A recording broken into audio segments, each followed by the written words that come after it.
কৃষ্ণ বাসুদেবা দেবকী নন্দনা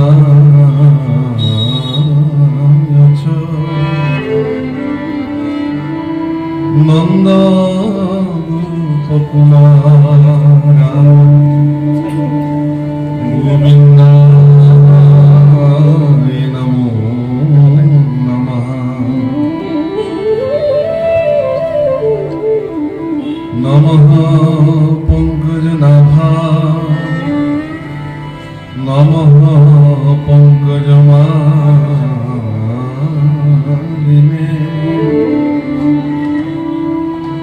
নমঃ পঙ্কজমিত্রা নমস্তে পঙ্কজঙ্ঘ্রা। বসুদেবং সুতং কৃষ্ণং কংসসানুতির্মর্দনং দেবকী দয়ানন্দং কৃষ্ণং বন্দে জগদ্গুরু। হরি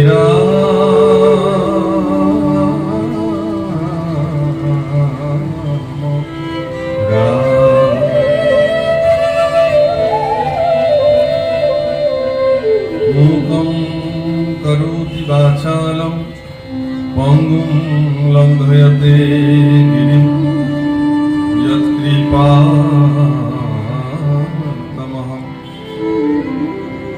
বন্দে পরমানন্দমাধবং। ত্বমেব মাতা চ পিতা ত্বমেব ত্বমেব বন্ধু সখা ত্বমেব বিদ্যা দ্রবিণং ত্বমেব ত্বমেব সর্বং মম দেব দেব। ত্বমেব মাতা চ পিতা ত্বমেব ত্বমেব বন্ধু সখা ত্বমেব বিদ্যা দ্রবিণং ত্বমেব ত্বমেব সর্বং মম দেব দেব। ত্বমেব মাতা চ পিতা ত্বমেব ত্বমেব বন্ধু সখা ত্বমেব বিদ্যা দ্রবিণং ত্বমেব ত্বমেব সর্বং মম দেব দেব। ত্বমেব সর্বং মম দেব দেব। ত্বমেব সর্বং মম দেব দেব। হরি নাম রক্ষে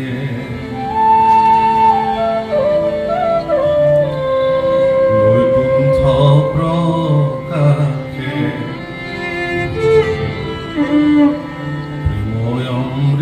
প্রেময়মৃতর নদী শ্রীমন্ত শঙ্করে পারভারি দিলা শ্রীমন্ত শঙ্করে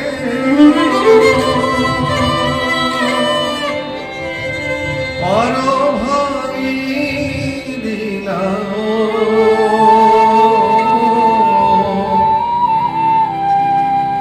বহে ব্রহ্মাণ্ড ভেদে।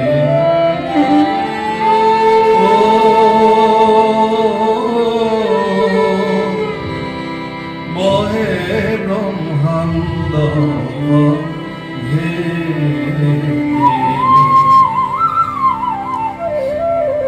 গোবিন্দ প্রেম অমৃত নদী বহে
সেৱাস্থলী বৰসত্ৰৰ প্ৰাংগণত উপস্থিত হোৱা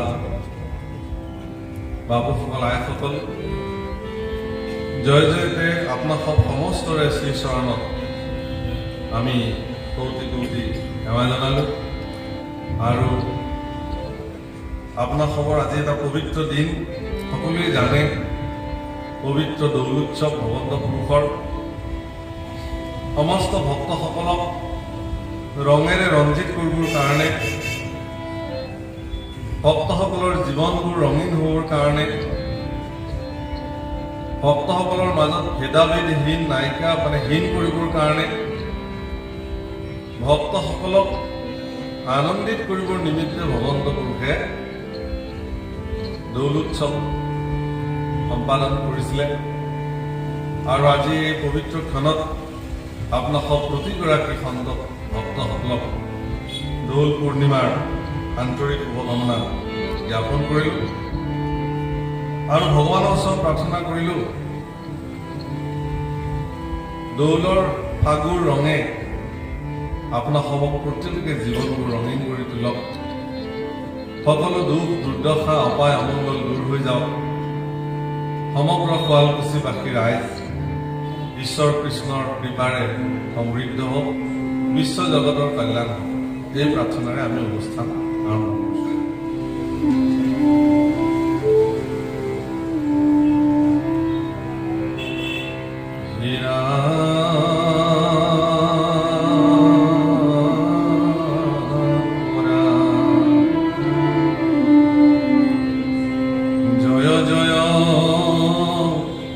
কৃষ্ণ কৃপা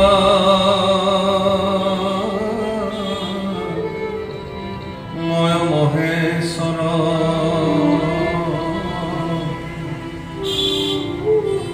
যাৰ আজ্ঞা ক্ষীৰে বহে ব্ৰহ্মা হৰিহৰ হেৰা মৎস্য কুৰ্ময়াদি অংশ অৱতাৰ যাৰ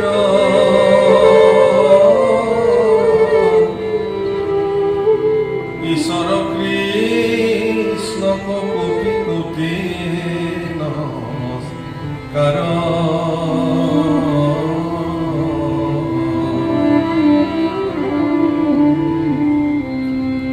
ৰাম নম নম মধুমূৰ ৰিপু মহাহৰি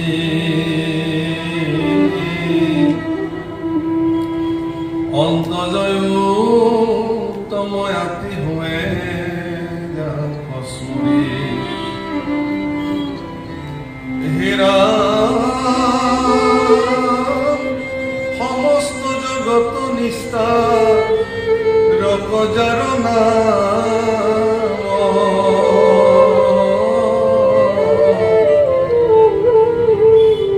হেনয় কৃষ্ণ কৰু সহস্ৰ প্ৰণাম।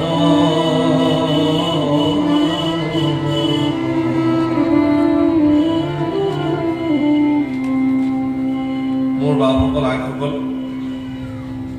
শ্ৰীমদ ভাগৱত শাস্ত্ৰত মহাপুৰুষ শংকৰদেৱ গুৰুজনাই প্ৰাৰম্ভণিতে ঈশ্বৰ কৃষ্ণৰ প্ৰতি কৌটি কৌটি প্ৰণাম নিবেদন কৰি কৈছে যে যাৰ আজ্ঞা ব্ৰহ্মা হৰিহৰ সমস্ত দেৱতাই পালন কৰে, যাৰ আজ্ঞা ক্ষীৰে বহে ব্ৰহ্মা হৰিহৰ। ঈশ্বৰ কৃষ্ণৰ এই প্ৰভাৱ ভগৱন্ত পুৰুষক যে আমি বুজিব লাগে। কিয় ভগৱন্ত পুৰুষ ইমান প্ৰভাৱী, কি কাৰণত ভক্তসকলে দিনে ৰাতি ভগৱানক ভজনা কৰে, এই কথা ভাগৱতৰ প্ৰাৰম্ভণিতে এটা উদাহৰণ আনিছে যে মৎস্য কুৰ্ম আদি অংশ অৱতাৰ যাৰ ঈশ্বৰ কৃষ্ণক কোটি কোটি নমস্কাৰ। তেওঁ অৱতাৰ ধাৰণ কৰে, সেইকাৰণে তেওঁক কোটি কোটি প্ৰণাম জনাইছো। ভগৱানে মৎস্য হৈছে, ভগৱান কুৰ্ম অৱতাৰ হৈছে, বৰাহ অৱতাৰ হৈছে, নৰসিংহ হৈছে, বিভিন্ন অৱতাৰ ভগৱানে ধাৰণ কৰিছে ভগৱানে অৱতাৰসমূহ। তাৰ কাৰণে ভগৱানক কোটি কোটি প্ৰণাম কৰিব কিয় লাগে?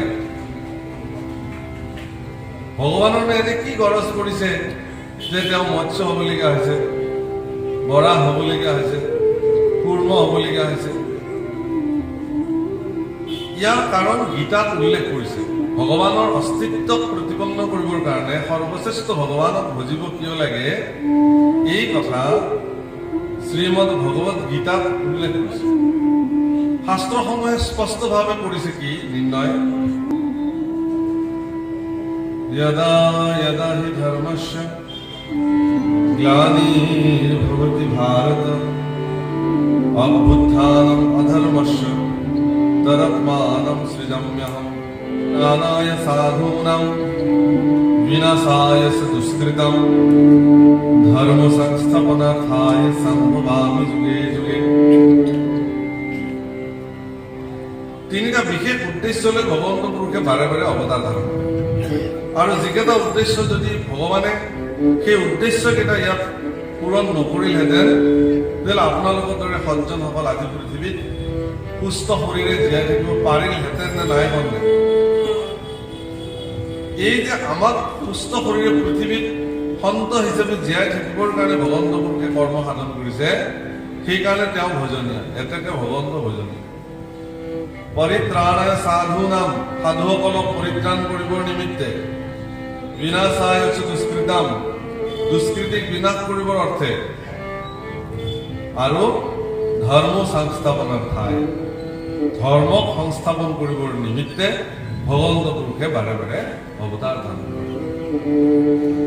এই কথা বয়োজ্যেষ্ঠ লোকসকলে জানে, কিন্তু আটাইতকৈ প্ৰয়োজন জানিবৰ কাৰণে এই কথা আমাৰ উঠি অহা প্ৰজন্ম, যুৱ প্ৰজন্ম, আমাৰ ডেকা ল'ৰা ছোৱালীবিলাকে যদি এই কথা জানে, এজন ডেকা ল'ৰাই যদি বা এগৰাকী যুৱতীয়ে যদি সামান্যতম 1% যদি আধ্যাত্মিক কথা তেওঁৰ মস্তিষ্কত সোমাই থাকে, তেওঁৰ জীৱনত তেওঁ কেতিয়াও বিফল হ'ব নালাগে। যিকোনো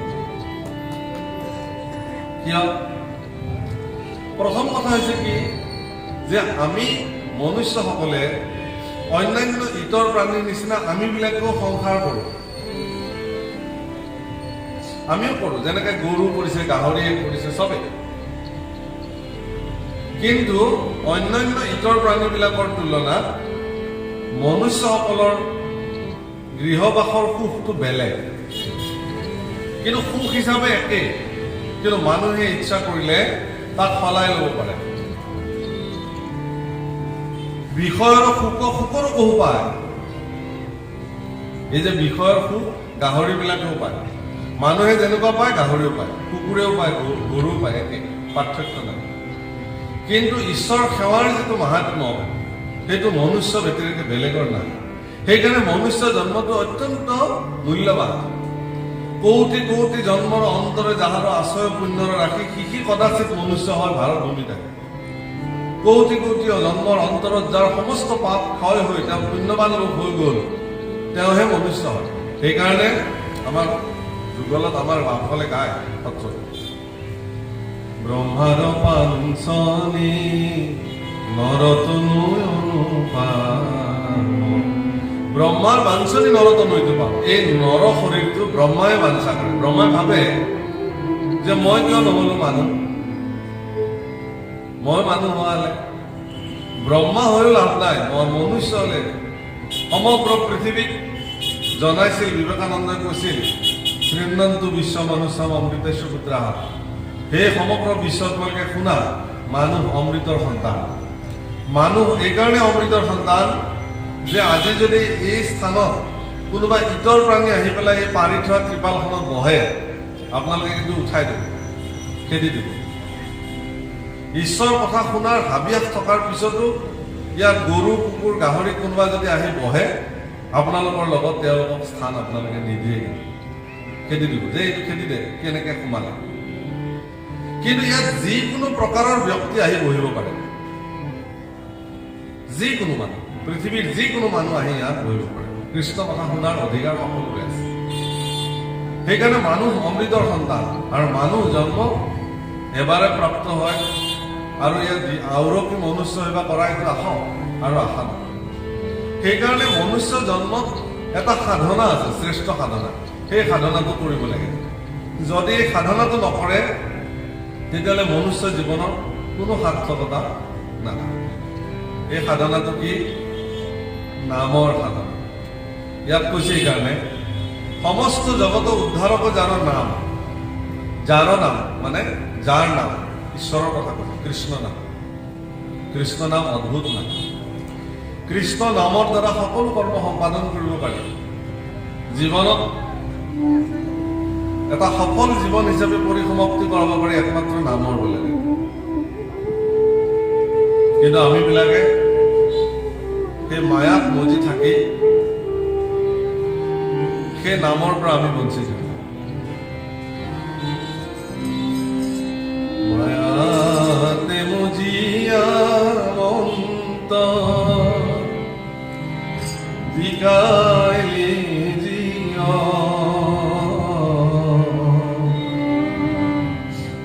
কৃষ্ণ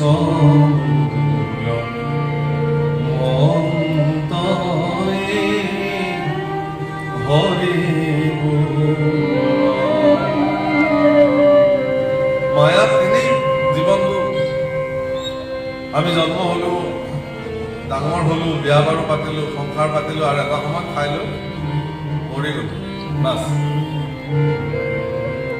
ডাঙৰ কথাটো কি, নিজৰ ল'ৰা ছোৱালীও মনত নাৰাখে। পিতৃ 3 বছৰমান শ্ৰাদ্ধ কৰিব, তাৰপিছত নকৰে। আজিকালিতো এনেকুৱা ব্যৱস্থা ওলাইছে আমাৰ মহাপুৰুষে ধৰ্মতে, এই আদ্য শ্ৰাদ্ধৰ পিছত আৰু শ্ৰাদ্ধই কৰিব নালাগে বুলি কৈ থৈ দিছে। নালাগে। নিজৰ সন্তানে নিজৰ পিতৃক স্মৰণ নকৰে। এই যে ব্যৱস্থা, যেনে মোৰ পিতৃ, কিন্তু আজি লক্ষ্মীনাথ বেজবৰুৱা মোৰ কি হয়? ৰসৰাজ লক্ষ্মীনাথ বেজবৰুৱাৰ 150 বছৰীয়া অনুষ্ঠান আমি পালন কৰিছো। বিষ্ণু ৰাভাৰ পালন কৰোঁ, জ্যোতিপ্ৰসাদৰ পালন কৰোঁ, শংকৰদেৱৰ পালন কৰোঁ। এওঁলোকে জীৱন ধন্য কৰি থৈ গ'ল, আৰু সেইকাৰণে তেওঁলোকক সকলোৱে স্মৰণ কৰে। কিন্তু মায়াত মজি থাকি কৃষ্ণ নাম নলয়, মনুষ্য জীৱনৰ সাৰ্থকতা নকৰাসকলে যিদিনাখনে তেওঁৰ প্ৰাণবায়ু উৰি যাব, এই শৰীৰটো পঞ্চভূতত বিলীন হৈ যাব, তাৰপিছত তেওঁৰ সকলো বিলীন হৈ যায়। তেওঁক আৰু মনত ৰাখিবলৈ কোনো এই জগতত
পৰমনিধি ভক্তসকলৰ কাৰণে সম্পত্তি ভগৱান। গতিকে ভগৱন্ত পুৰুষক ভক্তসকলে সম্পত্তি বুলি গণ্য কৰে। ভগৱানৰ নাম আৰু ভগৱান ব্যতিৰেকে আমাৰ ভক্তসকলৰ জীৱনত অন্য সম্পত্তিক আমি প্ৰকৃত সম্পত্তি বুলি গণ্য নকৰোঁ। এই যে সম্পত্তিবিলাক আমাৰ আছে, এই সম্পত্তিবিলাক স্থায়ী নহয়, ই অস্থায়ী। অস্থায়ী মানে মোৰ নিজৰ জীৱনটোৱে অস্থায়ী। যিডৰা মাটিত মই ঘৰ বনাই আছো, সেই মাটিডৰাত মোৰ পূৰ্বপুৰুষসকল সকলোৱে বাস কৰি কৰি মৰি মৰি গৈছে, পিপুৰলে গৈছে, আৰু ময়ো এদিন গুচি যাম।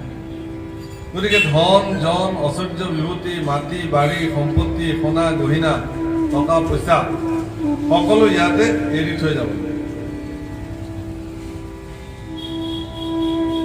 4টামান যদি সোণৰ আঙুঠি পিন্ধি মানুহটো মৰে, গৃহস্থই আঙুঠিকেইটা খুলি ৰাখিব, তেওঁৰ লগত সেইকেইটা নাযায়। অলংকাৰ যদি কিবা আছে সেয়াও খুলি ৰাখিব। এই দুদিনৰ কাৰণে মাত্ৰ তাক পৰিধান কৰা, জীৱন দুদিনীয়া। কিন্তু ভক্তসকলৰ মনুষ্যসকলৰ শ্ৰেষ্ঠ মানে ধন হ'ল ঈশ্বৰৰ নাম বা ভগৱন্ত পুৰুষে ভকতসকলৰ কাৰণে সম্পত্তি। আৰু সেইকাৰণে জীৱনৰ প্ৰত্যেকটো মুহূৰ্তত ঈশ্বৰ কৃষ্ণক স্মৰণ কৰিব লাগে। ইয়াত এটা কথা কৈছে যে হৰিক স্মৰণে আৰম্ভ হওক কীৰ্তি। ভাগৱত আৰম্ভ কৰিবলৈ যাওঁতে মোৰ মহাপুৰুষ কৃপাল গুৰু শ্ৰীমন্ত শংকৰদেৱে হৰি স্মৰণ কৰিছে। মাধৱ মাধৱ নাম বচনত সুমৰয়, মাধৱ মাধৱ হৃদয়ত নিৰন্তৰে সাধু হবে মাধৱ মাধৱ নাম উচ্চৰয় সমস্ত কাৰ্য। সকলো কাৰ্যতে মাধৱৰ নাম স্মৰণ কৰিব লাগে, যিকোনো কৰ্ম। মাধৱৰ নাম স্মৰণ কৰিলে যি কৰ্ম ঈশ্বৰৰ নামৰ দ্বাৰা কৰা হয়, সেই কৰ্ম কোনোকালে বিফল সফল। সেইকাৰণে জীৱনৰ প্ৰত্যেকটো কৰ্ম, ৰাতিপুৱা শুই উঠাৰ পৰা পুনৰ বিচনাত যোৱালৈকে আপুনি যি কৰ্ম নকৰক কিয় দিনটোত, যি জীৱন জীৱিকা যি আপোনাৰ আছে, সকলো ঈশ্বৰ স্মৰণৰ দ্বাৰা কৰিব। ঈশ্বৰ স্মৰণ নকৰাকৈ কৰা কৰ্ম কেতিয়াও সফল হ'ব নোৱাৰে। আৰু সফল হ'লেও তাত বিঘিনি থাকিব পাৰে, নিৰন্তৰ বিঘিনি থাকিব পাৰে। আৰু সেই কথাটোকে ইয়াত কৈছে। আৰু মহাপুৰুষে ঈশ্বৰক স্মৰণ কৰিহে ভাগৱত কথা আৰম্ভ কৰিছে। আৰ পৰীক্ষিত মুখ্য কথা দ্বাদশ স্কন্ধৰ কৃষ্ণৰ চৰণে ভনে কিংকৰ কৃষ্ণৰ হেৰা প্ৰথম স্কন্ধৰ পৰা দ্বাদশ পৰ্যন্ত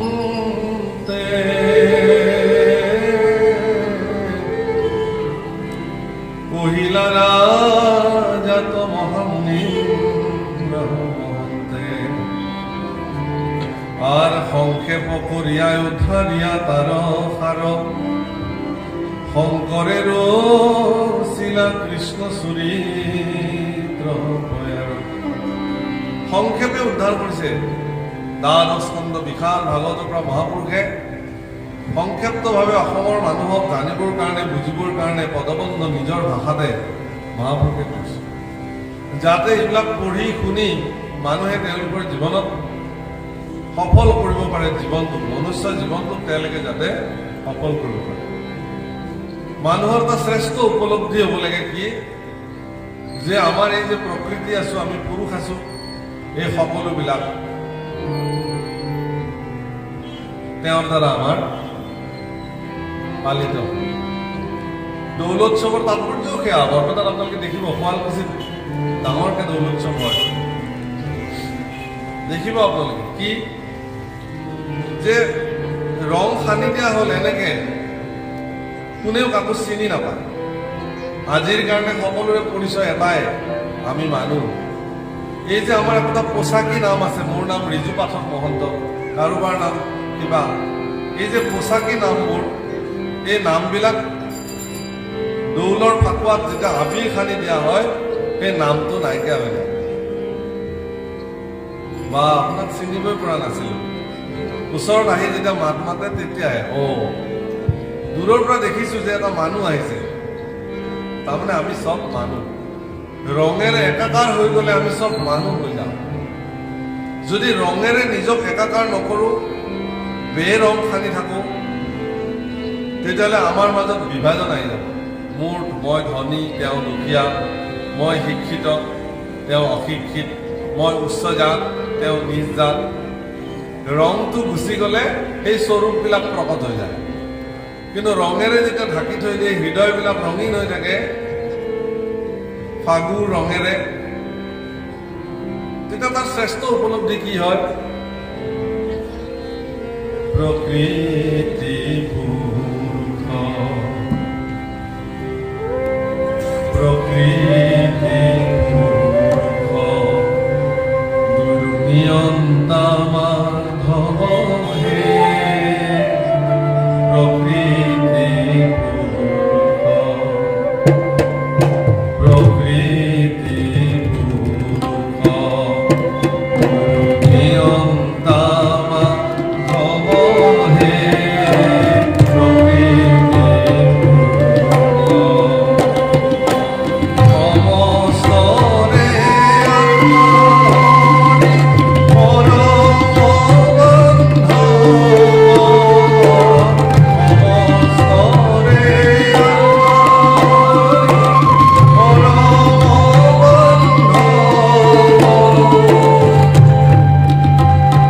সমস্তৰে আত্মহৰি পৰম বন্ধ, সমস্তৰে আত্মহৰি পৰম বন্ধ। প্ৰকৃতি পুৰুষ, প্ৰকৃতি মানে আপুনি মই চব প্ৰকৃতি।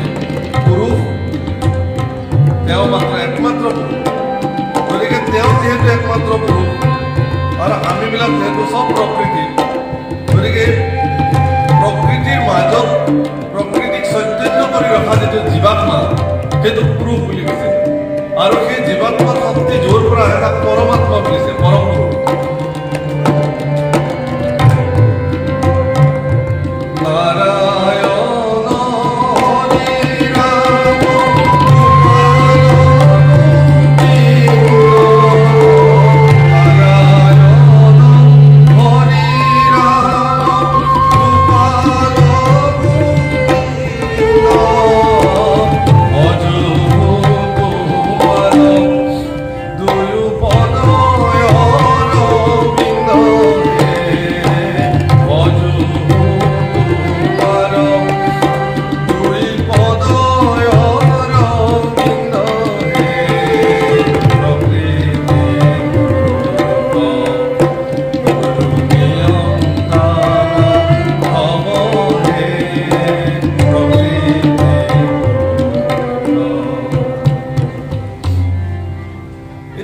উপলব্ধি।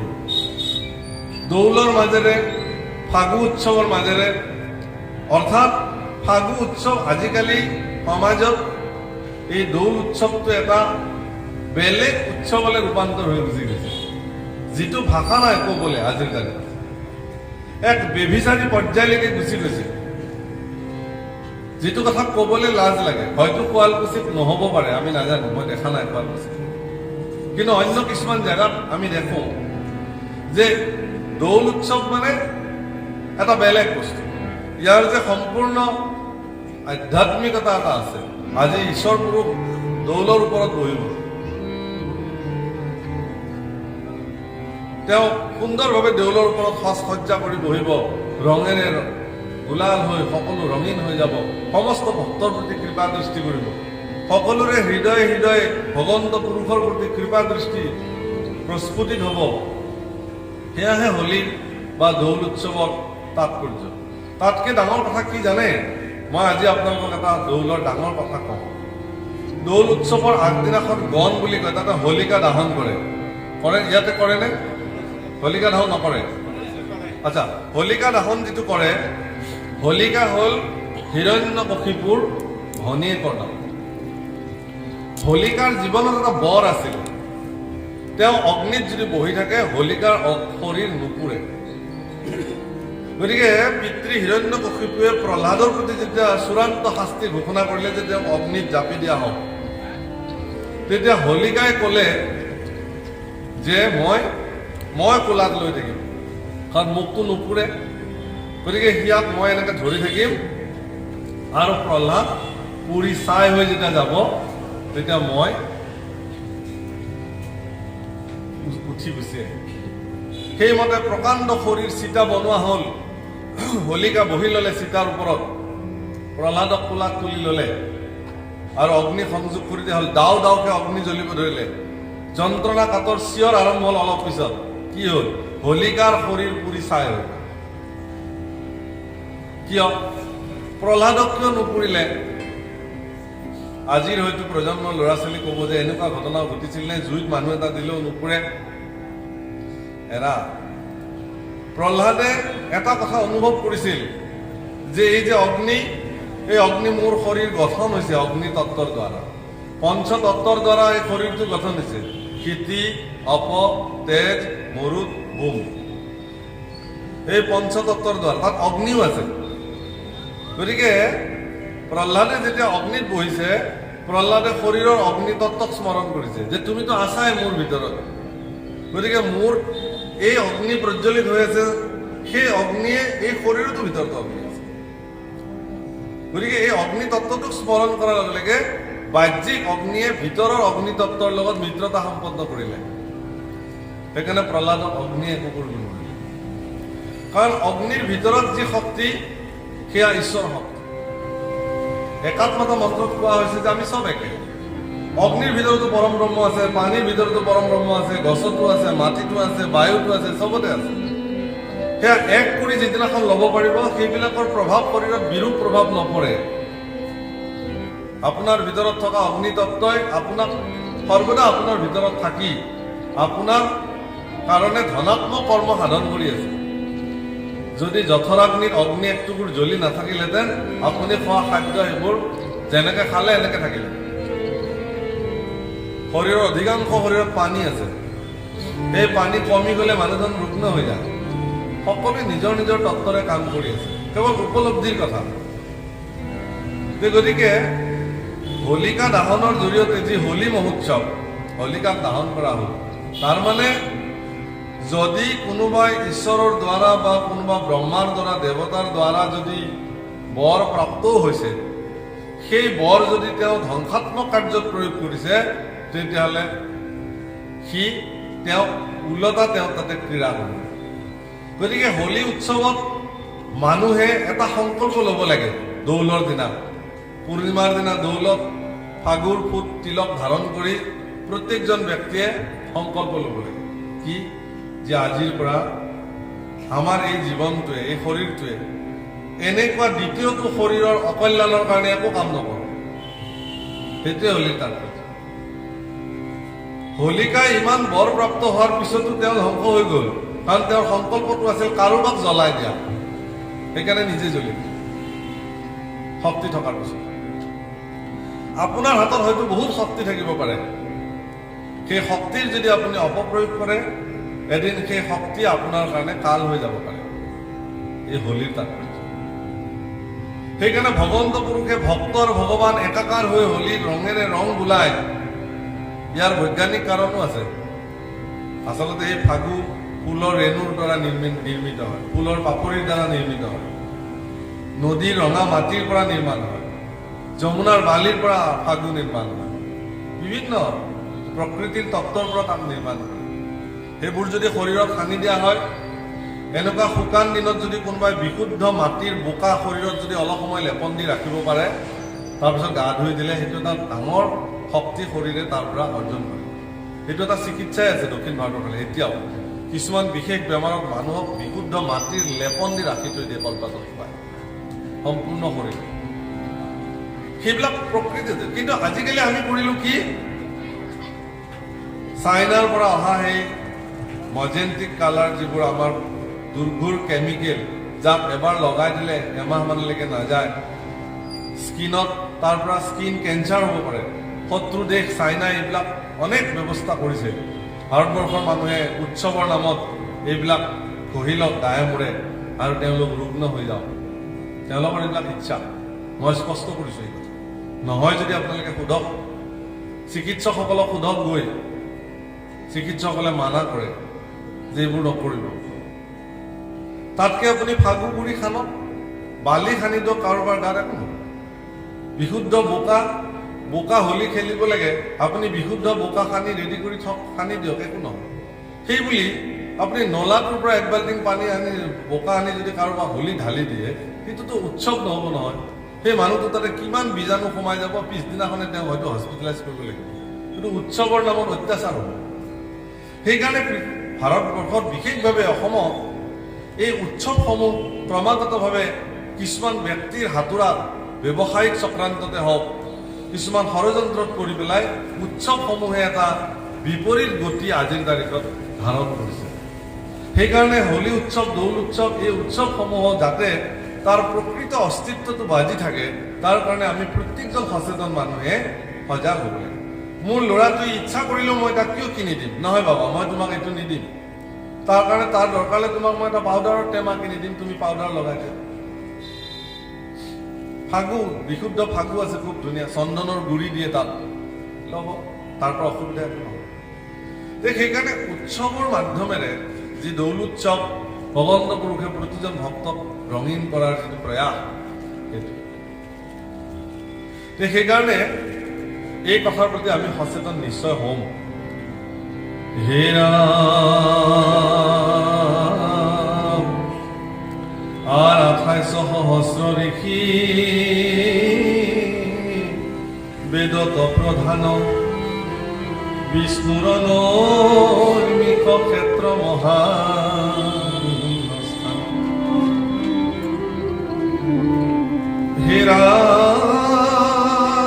মান্য কৰি পুত কপা তিলা সত্ৰ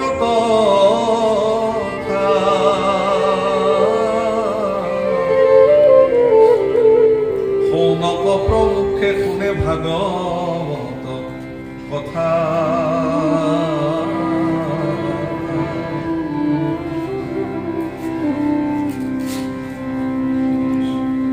যিমানবিলাক ঋষি আছিল নৈমিষাৰণ্যত, এই ঋষিসকলৰ ভিতৰত আটাইতকৈ বয়োজ্যেষ্ঠ ঋষিগৰাকীৰ নাম হ'ল সৌনক। সৌনক প্ৰমুখে ঋষিসকলে মহামণি সূতক আনি পেলাই মান্য কৰি গুৰু আসনত বহুৱাইছে আৰু তেওঁৰ শ্ৰীমুখে ভাগৱত কথা শ্ৰৱণ কৰিছে। মহাৰাজ পৰীক্ষিতে 7 দিন 7 ৰাতি ভাগৱত শ্ৰৱণ কৰি তেওঁ মুক্ত হৈ গ'ল। এই কথা সকলো ঋষিয়ে দেখিলে। গুৰুদেৱ সুখ সেই স্থান পৰিত্যাগ কৰি গুচি গ'ল। তাৰপিছত তেওঁলোকে 1000 বছৰ হোমযজ্ঞ সাধন কৰিলে, কিন্তু তেওঁলোকে একো ফল নাপায়। এইবাৰ তেওঁলোকে সূতক মাতি লৈ আহিছে মান্য কৰি, তাকো কাৰ নিৰ্দেশত? মহামণি সুখদেৱৰ নিৰ্দেশ, যে লৈ যোৱা, তেওঁক তোমালোকে বহুৱাবা, কাৰণ তেওঁক সমস্ত ভাগৱত মই প্ৰদান কৰি থৈ আহিছোঁ। প্ৰভুসকল, আগতে ঋষিসকলৰ, গুৰুসকলৰ এটা শক্তি আছিল বিৰাট, যে ইচ্ছা কৰিলে কাৰোবাক সমস্ত শক্তি প্ৰদান কৰিব পাৰে। উদ্ধৱে যেতিয়া ভগৱান কৃষ্ণৰ ওচৰলৈকে গৈছিল, শেষ মুহূৰ্তত প্ৰয়াণ কৰিব, তেতিয়া সকলো কথা, কৃষ্ণৰ সকলো তত্ত্ব, ভাগৱত তত্ত্ব উদ্ধৱক প্ৰদান কৰাৰ পিছত উদ্ধৱে ঈশ্বৰ কৃষ্ণৰ চৰণ যুগল ক্ষীৰত ধাৰণ কৰি পৰিক্ৰমা কৰিছিল আৰু তাৰ পৰা গুচি আহিছিল ঈশ্বৰৰ আজ্ঞাত। আৰু তেতিয়াই উদ্ধৱক সমস্ত শক্তি ভগৱন্ত পুৰুষে প্ৰদান কৰিছিল। আৰু এটা ডাঙৰ কথা কৈছিল, তেওঁ ভাগৱত সাগৰত প্ৰৱেশ কৰা বুলি কৈছিল, যে মই ভাগৱত সমুদ্ৰত মই নিজকে প্ৰৱেশ কৰিম। আজিৰ পৰা মোৰ সমস্ত শক্তি ভাগৱতত থাকে। সেইকাৰণে আমি মহাপুৰুষীয়া লোকসকলে, মহাপুৰুষ গুৰুজনাৰ একান্ত সেৱকসকলে ঈশ্বৰৰ বাংময় মূৰ্তি, পৰম শক্তিবন্ত ভাগৱত শাস্ত্ৰকে সৰ্বদা শিৰত তুলি জীৱন নিৰ্বাহ কৰে। আৰু উদ্ধৱক ক'লে, উদ্ধৱ সখীয়া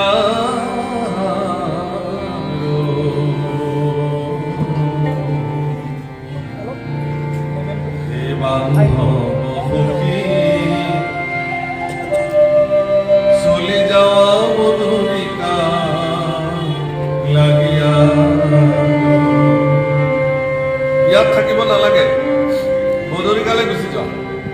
কথাখিনি পাতিছিল সাগৰৰ তীৰত আৰু যাবলৈ দিছে বদৰিকা হিমালয়ৰ উচ্চ শিখৰত।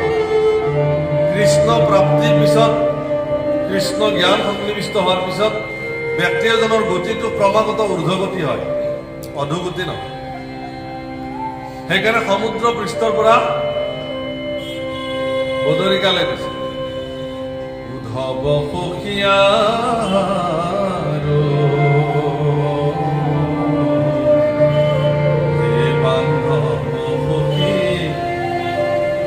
যাওয়া বদৰিকা লাগিয়া, চলি যাওয়া বদৰিকা লাগিয়া।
ভাগৱতৰ সেই চূড়ান্ত জ্ঞান প্ৰদান কৰিছিল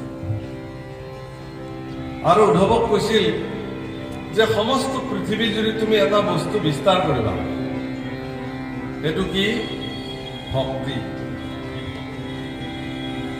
হে ৰাম ভকতি নভৈলে ভূমি যাইবে ৰখা তল, মোৰ আজ্ঞা পালি আৰু মহাবল। যদি পৃথিৱীৰ পৰা ভক্তি নাইকিয়া হৈ যায় তেতিয়াহ'লে পৃথিৱীখন ৰসাতলত যাব, ব্যভিচাৰ হৈ যাব, ধৰ্ম বোলা কোনো বস্তু নাথাকিব, মান সন্মান একো নাথাকিব। পৰম ভক্ত উদ্ধৱক দায়িত্ব দিলে ভগৱান কৃষ্ণ যে যোৱা কলিৰ মলমতী লোকসকলক তুমি ভক্তি ধৰ্ম শিকাবা দিবা। বাপুসকল আইসকল ভক্তিৰ বলেৰে ভগৱন্ত পুৰুষৰ এনেকুৱা কৃপা পাব পাৰি যাৰ উদাহৰণ ভাগৱতত বৰ জ্বলন্ত উদাহৰণ কেইটামান আছে। তাৰ ভিতৰত অন্যতম উদাহৰণ হ'ল ধ্ৰুৱ। এদিন খেলি খেলি আহিলে আৰু দেখিলে যে পিতৃৰ কোলাত উত্তম বহি আছে, তেওঁৰ বেমাতৃৰ পুত্ৰ। ধ্ৰুৱৰ মন গ'ল ময়ো দেউতাৰ কোলাত উঠিম, কিন্তু মাতৃ সুৰুচিয়ে ক'লে যে তই এলাগীৰ গৰ্ভত জন্ম হৈ ভুল কৰিলি বাছা, যা নাৰায়ণক স্মৰণ কৰ আৰু এইবাৰ মৰি মোৰ গৰ্ভত জন্ম হ, তেতিয়া তই এইখন আসনত বহিব পাৰিবি। কিমান ডাঙৰ কথা! ৰজা উত্তানপাদৰ কোলাত বহিবৰ কাৰণে ধ্ৰুৱই এবাৰ মৰিব লাগিব আৰু সুৰুচিৰ গৰ্ভত জন্ম হ'ব লাগিব। এইটো হ'ল সুৰুচিৰ কথা। ধ্ৰুৱ বৰ দুখী হ'ল, কান্দিলে। তেওঁৰ কান্দন কোনেও নুশুনিলে। এনেকি পিতৃ উত্তানপাদেও ধ্ৰুৱৰ এই কান্দনক গুৰুত্ব নিদিলে। কিয় নিদিলে? তেওঁ সুৰুচিক ভয় কৰিছিল। ভাগৱতত এটা চিত্ৰ অংকন কৰিছে যে বিৰাট বিৰাট পৰাক্ৰমী ৰজাবিলাক ৰজা উত্তানপাদৰ চৰণত শিৰ নত হৈ থাকে। বাহুবলী ৰজা, পৰাক্ৰমী। কিন্তু সেই পৰাক্ৰমী ৰজা সকলৰ অধিৰাজ উত্তানপাদে কিন্তু সাধাৰণ মহিলা এগৰাকীক ভয় কৰে, সুৰুচি।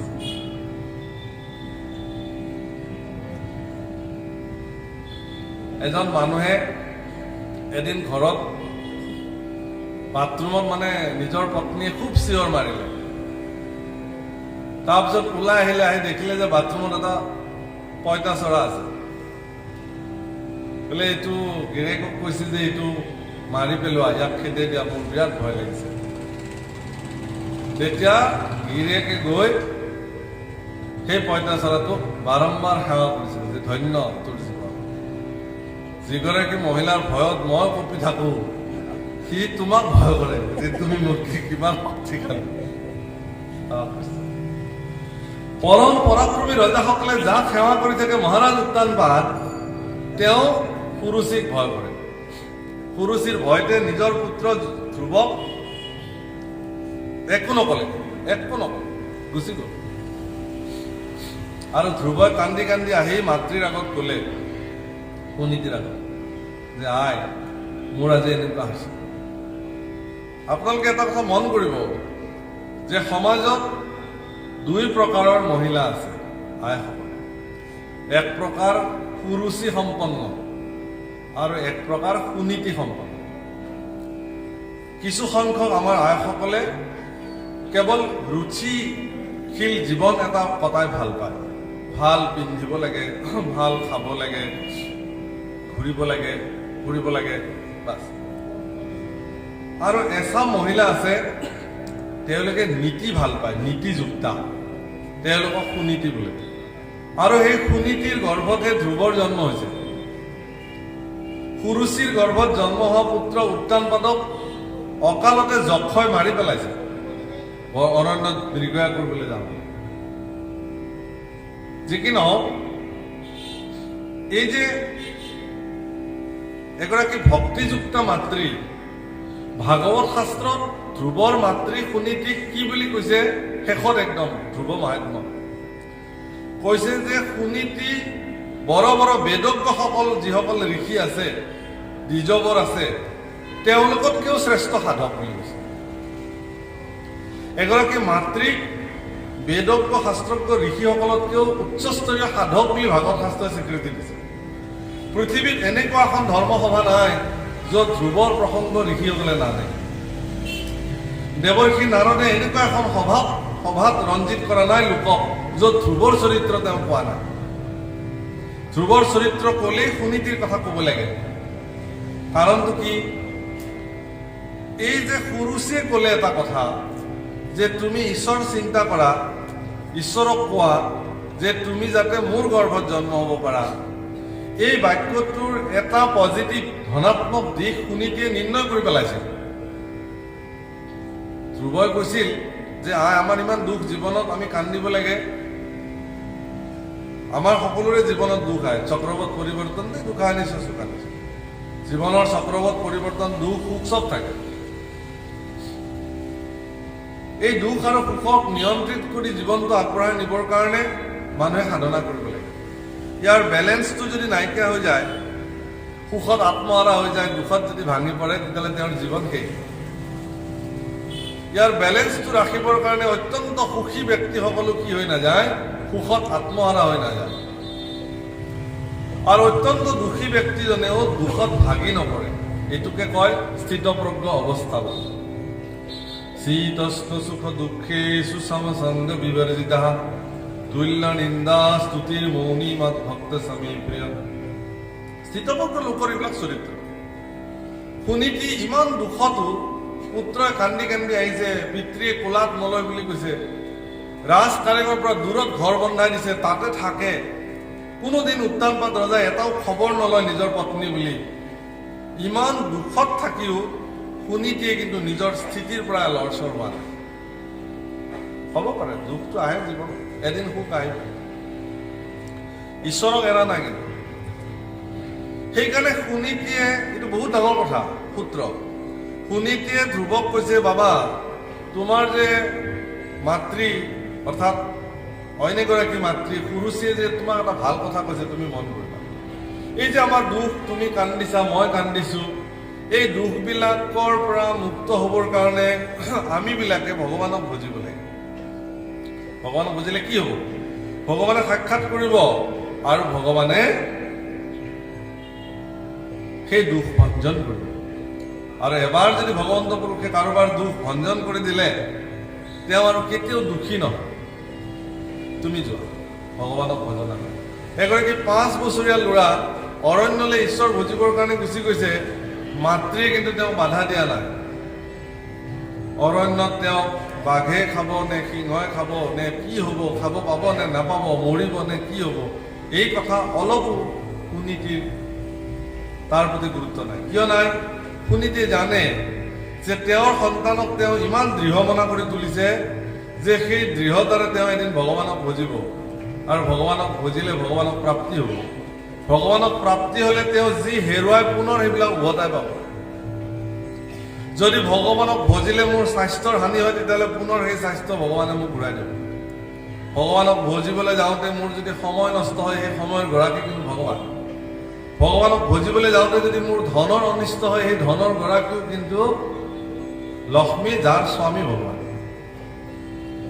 সেইকাৰণে এটা প্ৰবল দৃঢ় মনৰ সন্তান ধ্ৰুৱক সুনীতিয়ে অৰণ্যলৈ প্ৰেৰণ কৰিলে, আৰু 7 মাহ কাল কঠোৰ তপস্যাৰ ফলত ধ্ৰুৱই ভগৱানক সাক্ষাৎ কৰিলে। ভগৱানে তেওঁক সাক্ষাৎ কৰিবলৈ বাধ্য হ'ল। দেৱৰ্ষি নাৰদৰ কৃপাত তেওঁ ঈশ্বৰ প্ৰাপ্তিৰ ৰাস্তা তেওঁ প্ৰশস্ত কৰি তুলিছে। আইসকল, বাপসকল, মনত ৰাখিব, পৃথিৱীত বৰিষ্ঠ গুৰুসকলৰ ভিতৰত অন্যতম হ'ল দেৱৰ্ষি নাৰদ।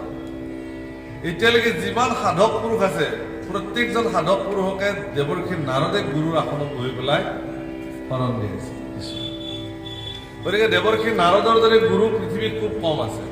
সেইকাৰণে এটা কথা বাৰম্বাৰ আমি সকলোতে কওঁ, ইয়াতো কওঁ, যে মানুহৰ জীৱনত ধন, জন, শক্তি, সামৰ্থ্য পোৱাটো স্বাভাৱিক কথা, ডাঙৰ কথাও নহয়, পাব পাৰে। কিন্তু এগৰাকী সৎ গুৰু কাৰোবাৰ জীৱনত প্ৰাপ্ত হোৱাটো বহুত ডাঙৰ। যদি কেনেবাকে মানুহে এজন সৎ গুৰু জীৱনত প্ৰাপ্ত হৈ গ'ল, তেতিয়াহ'লে তেওঁৰ জীৱন ধন্য হৈ যায়। ধ্ৰুৱই তেওঁৰ জীৱনত দেৱৰ্ষি নাৰদক সৎগুৰু হিচাপে প্ৰাপ্ত কৰিলে, আৰু সেই নাৰদে তেওঁক দেখুৱাই দিয়া মাৰ্গেৰে তেওঁ গতি কৰিলে, আৰু তেওঁ কি কৰিলে? ঈশ্বৰক প্ৰাপ্ত হ'ল। এই যে ঈশ্বৰ প্ৰাপ্ত হ'ল, সেইকাৰণে ভাগৱত শাস্ত্ৰত ধ্ৰুৱৰ এই যিটো ক্ৰেডিট, ধ্ৰুৱৰ যিটো পাৰদৰ্শিতা, সেই পাৰদৰ্শিতাটোৰ মূল কেন্দ্ৰবিন্দু হিচাপে সুনীতিক দেখুৱালে। অৰ্থাৎ ভাগৱত শাস্ত্ৰত এটা শব্দ ব্যৱহাৰ কৰিছে শেষত, যে সুনীতি পুত্ৰৱতী হ'ল। যে পুত্ৰ সন্তান জন্ম দিলে এগৰাকী মাতৃ পুত্ৰৱতী নহয়, যে মই 2টা পুত্ৰ জন্ম দিছো, মই পুত্ৰৱতী, আমাৰতো নাৰীবিলাকক আশীৰ্বাদ দিয়াৰ এটা নিয়মে আছে, পুত্ৰৱতী ভৱ। প্ৰতিগৰাকী নাৰীয়ে বাঞ্ছা কৰে এগৰাকী পুত্ৰ হওক। গতিকে পুত্ৰ হিচাপে পুত্ৰ জন্ম হলে তেওঁ পুত্ৰৱতী নহ'ব পাৰে। কিন্তু ধ্ৰুৱৰ নিচিনা পাৰদৰ্শিতা থকা ব্যক্তি, যিজনে 5 বছৰতে সাধনা কৰি ঈশ্বৰৰ পৰা এনেকুৱা ফল প্ৰাপ্ত হৈছিলে, ধ্ৰুৱস্থান, যি সমস্ত জ্যোতিষসকলৰ ভিতৰত মেধিস্থান, শীৰ্ষস্থান। ঈশ্বৰৰ কৃপা অবিহনে, ঈশ্বৰৰ ভক্তি অবিহনে কোনেও এই স্থান প্ৰাপ্ত হ'ব নোৱাৰে। এই সাধনা ধ্ৰুৱৰ তাৰ মূল অংশটো আছিল মাতৃ।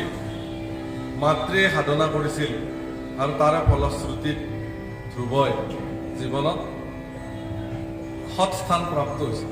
সেইকাৰণে যদি আপোনাৰ সন্তান যদি জগতৰ কল্যাণৰ কাৰণে তেওঁ যদি কৰ্ম কৰিব নোৱাৰে, আপোনাৰ সন্তানে যদি জগতৰ অকল্যাণ কৰিবলৈ আৰম্ভ কৰে, তেতিয়াহ'লে তেনেকুৱা সন্তান থকাতকে কাঠবাজি হৈ থকা। যশোদা কাঠবাজি আছিল, কিন্তু কাঠবাজি থকাৰ পিছতো যশোদাৰ জীৱনৰ সৌভাগ্য হ'ল কি? কৃষ্ণক পুত্ৰ হিচাপে লাভ কৰে। কোনোবাৰ গৰ্ভত সন্তান জন্ম নহ'বও পাৰে, সেইবুলি তেওঁ দুৰ্ভগীয়া নহয়। বৰং অসৎ সন্তান গৰ্ভধাৰণ কৰি জন্ম দিয়াজনেহে দুৰ্ভগীয়া হ'ব। কথাষাৰ শুনাত অলপমান বেয়া, কিন্তু সঁচা। আপোনাৰ সন্তান যদি জগতৰ কল্যাণকাৰী হয়, আপুনি পুত্ৰৱতী হ'ল।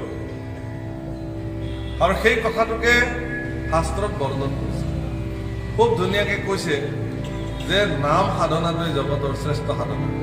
আৰু সেই সাধনা এনেকুৱা সাধনা যাৰ দ্বাৰা নিজেও ধন্য হ'ব পাৰি, আনকো ধন্য।